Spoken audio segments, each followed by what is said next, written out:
Дочитала я повесть Уолда Хайнлайна.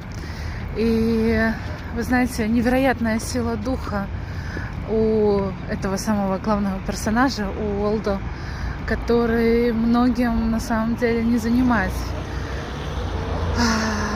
Я под огромным впечатлением и опять возвращаюсь к тому моменту, что возможно и невозможно на самом деле все в нашей голове.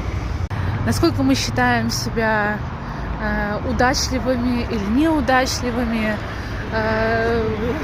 худыми, да все что угодно.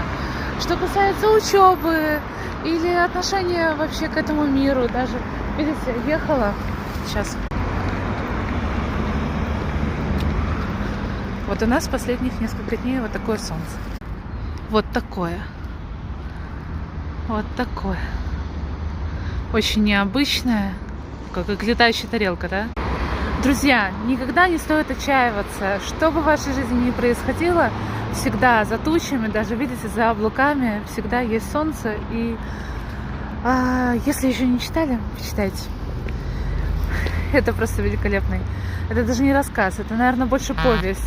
Но она как раз в технической теме, техническая фантастика, научная фантастика, там физики достаточно, там очень много философии, там очень много психологии и, в принципе, вот этого вот видения через другую призму. И я понимаю, что я где-то плюс-минус вот в таком же ракурсе, наверное, и мыслю, как этот самый Уолдо. В общем, всем прекрасного вечера и до скорых новых встреч.